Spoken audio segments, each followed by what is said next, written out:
Ever wonder how some financial services and fintech leaders learned about money when they were kids? Well, we've asked them 4 important questions to get their answers, and you definitely will want to hear them. Join me today as we hear from Jolisa Gonzalez, aspiring financial advisor.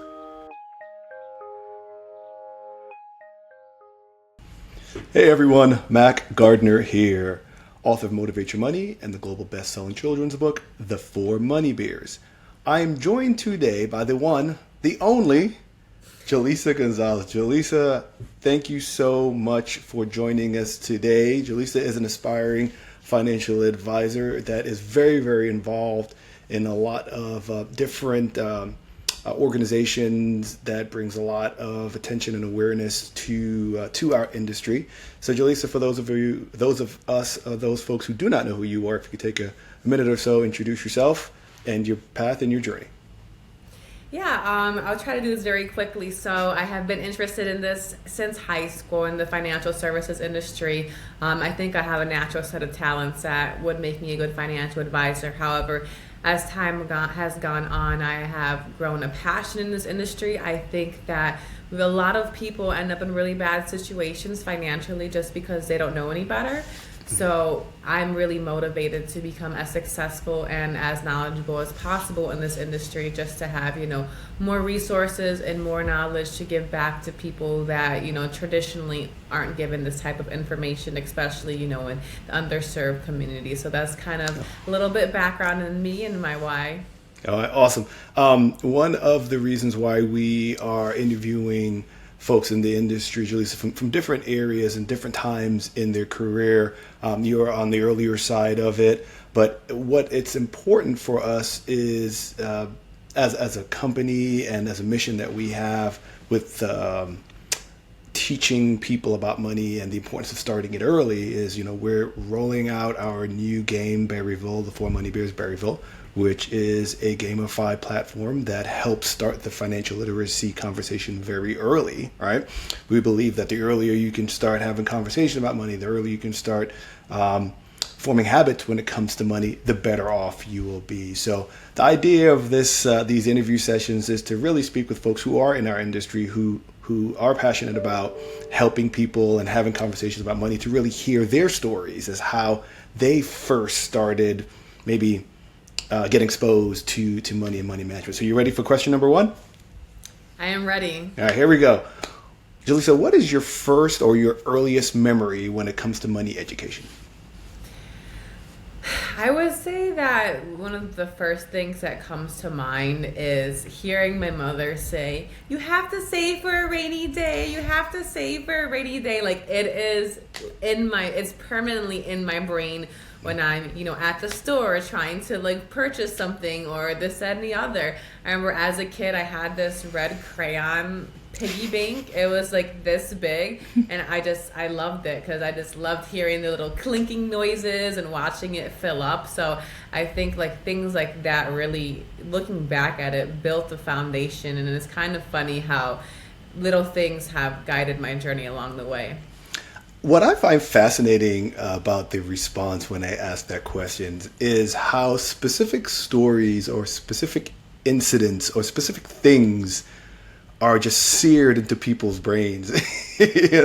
Items like the saving or words or messages. And what's fascinating is that's imprinted in people, and that shapes your relationship with money, whether it's saving a lot or, making sure that you have to work for it because it's earned. So that's interesting that saving was your first story, and it's something that sort of shapes who you are and your engagement with money. Leads us to the second question, Jolisa.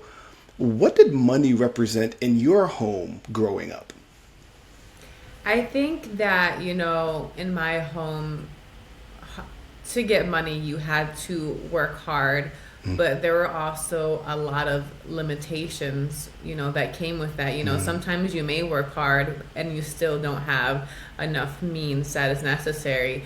I've seen, like I said earlier, that you could really end up in a bad situation just because you don't know any better. I've just seen a lot of financial, mistakes. And now that I look back at it as I've become more knowledgeable in this industry, So I definitely have a little bit of a very like avoidant when it comes to money. I have a lot of like things that I'm reminded of that I don't want to repeat these generational things. So this is stuck with me through the years. Yeah. So money then in your family, did it represent options, a means, an ability to do things, ability to get things, ability? So kind of unpack that a little bit more from you. Yeah, I would say that it was just oftentimes like it was harder to, be able to get all the things that, my friends were getting, they were getting all the new things where I was always limited, maybe to go shopping at one store because that's where the credit card was at. So it was always, difficult, and that made it me always hold on to money more so. Yeah. Because Yeah. I never knew, when that next thing would come. I realized fairly early on what's a necessity and what's a need.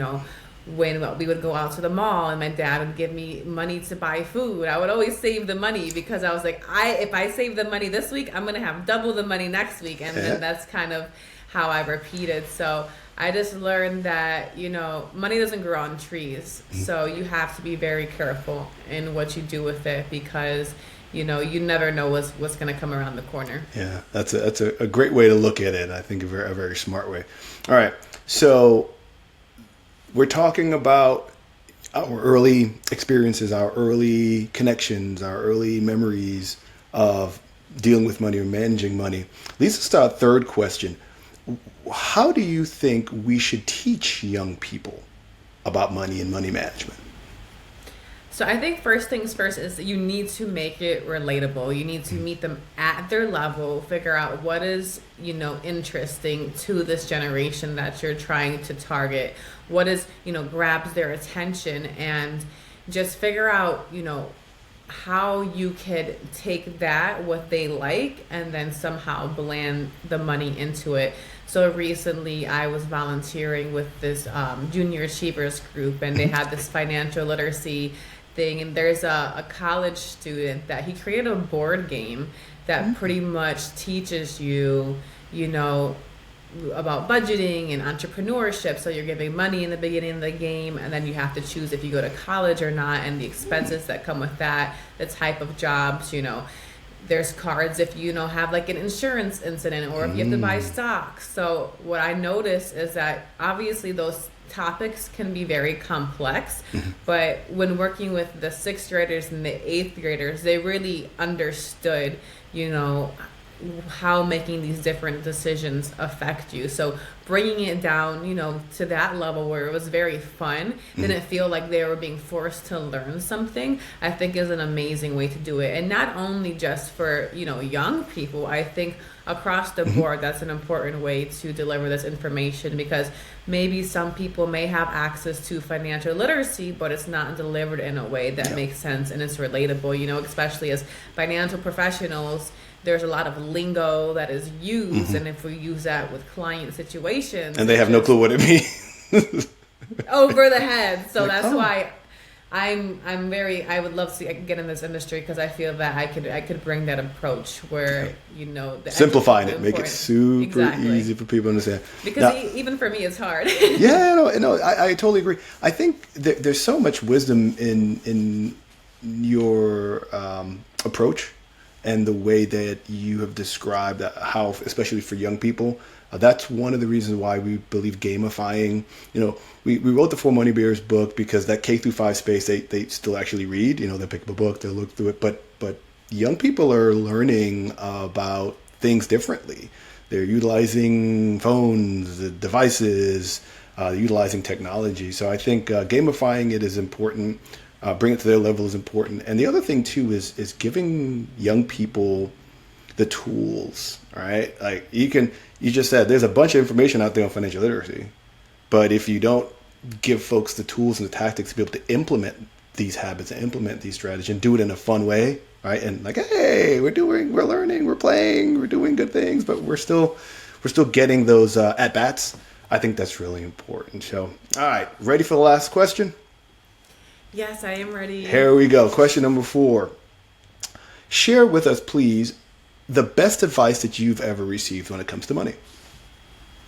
I think the best advice that I've ever received when it comes to money is to only keep a small part of your money and then save the rest and essentially act like you're broke. Obviously, there's bills and whatnot, but I was told that when I was like 15 or 16 years old, so I didn't really have much to spend on, and I followed that. And I've seen how it's really transformed, what I have been able to do throughout the years. No, I don't have the nicest and the fanciest things, but when an emergency comes up, or if I want to take a random sabbatical with no planning, like I have the resources and the funds to do so. Mm-hmm. And like they say, how do the rich stay rich? They act by acting poor, and the poor stay poor by acting rich. Exactly. So I think that's very simple mindset for people to have, because life is not all about money and luxury things. There's so much other things to make people happy, and I think that those areas are important to be focused on.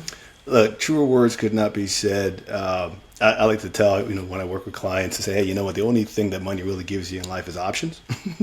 Whether you have the option to go on a trip in the state or into another country. That's really what money does, is give you options. And so the sooner you understand and realize that you can control this tool, this very powerful tool, and why it's important to have an awareness at an early age that you have 4 options when it comes to money: spend, save, invest, and give.